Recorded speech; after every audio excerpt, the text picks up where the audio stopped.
शिवाजी महाराज की जय, छत्रपति संभाजी महाराज की जय, जय जिजाऊ, जय शिवराय। मनोज दादा तुम आगे बढ़ो, हम तुम्हारे साथ हैं। मनोज दादा तुम आगे बढ़ो, हम तुम्हारे साथ हैं।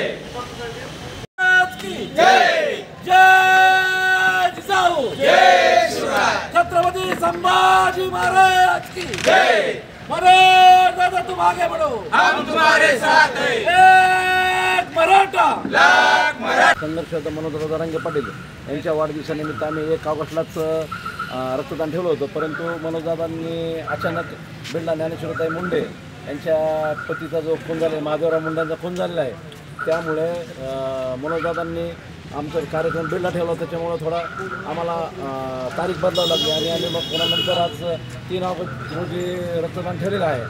सकाळ छत्रपती शिवाजी महाराजांचं पूजन करून छत्रपती संभाजीराजे राष्ट्रमाता जिजाऊ यांचं वंदन करून या ठिकाणी आम्ही रक्तदान चालू केलेलं आहे.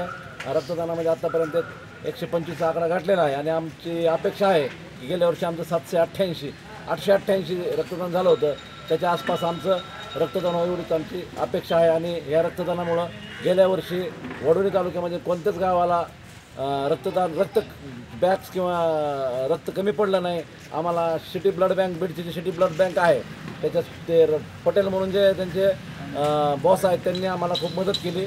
नुसता फोन लावला तरी कोणताही माणूस गेला तरी त्या ठिकाणी आमच्या आपल्या जे सकल मराठा समाज टीम आहे त्या टीममधल्या कोणत्याही माणसाने फोन केला तरी पण त्या ठिकाणी त्यांनी रक्त उपलब्ध करून दिलं.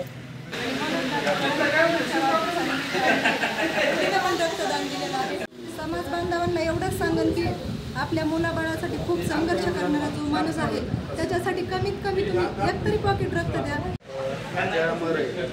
की आमचं त्यांच्या जे आंदोलन असन जे समाजाविषयी त्यांची एक तळमळ आहे की कुठं ना कुठं तरी आम्ही त्यांच्या एका छोटंसं रक्तदान करून आम्हाला वाटतं की त्यांच्या कुठंतरी आम्ही सहकार्याला पडावं. म्हणून आज आम्ही मनोजदादा यांच्या वाढदिवसानिमित्त आमची पत्नी आणि मी रक्तदान करण्याचा निर्णय घेतला. जरांगे पाटील यांच्या वाढदिवसानिमित्त भव्य रक्तदान शिबिर, या शिबिरासाठी तालुक्यातून मोठ्या प्रमाणात प्रतिसाद मिळत आहे. तरी रक्तदान करण्याचा उद्देश हाच आहे.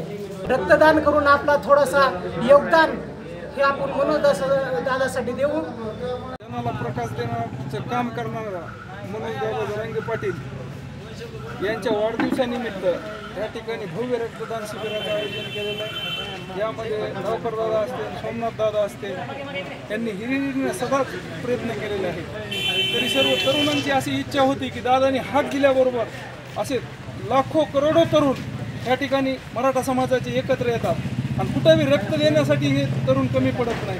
मनोजदादाच्या कार्याला प्रभावित होऊन या ठिकाणी रक्तदानच नाही तर कोणतंही कार्य करण्यासाठी तरुण या ठिकाणी पुढे येत असतो आणि त्याचाच परिपाक म्हणून वडवणी तालुका सदैव एक पाऊल पुढे राहिलेला आहे आणि येणाऱ्या काळामध्येही पुढे राहील. 29 ऑगस्टला या ठिकाणी मुंबईसारख्या ठिकाणी धडक मारण्यासाठी मराठा तरुण हा या ठिकाणी सज्ज आहे आणि ह्या 29 ऑगस्टला मराठा तरुण मुंबई ठिकाणी उत्स्फूर्तपणाने जाणार आहे. त्यांच्या आदेशानुसार महाराष्ट्रातल्या पूर्ण मराठा समाज बांधवांनी मुंबईला जायचं आहे आणि येताना आरक्षणाचा गुलाल आपल्या खांद्यावर घेऊन यायचा आहे. त्याच अनुषंगानं पूर्ण बीड जिल्ह्यामध्ये नव्हे तर पूर्ण महाराष्ट्रामध्ये प्रत्येक मराठा समाजातला तरुण बांधव अत्यंत जिद्दीनं पेटून उठलेला आहे आणि आरक्षण घेऊनच वापस यायचं अशी जिद्द मनाशी ठेवून तो वागत आहे. आव्हान आहे की जास्तीत जास्त रक्तदान करून मनोजदादा जरांगे पाटील यांच्या वाढदिवसामध्ये भाग घेऊन रक्तदानामध्ये जास्तीत जास्त रक्तदान करा.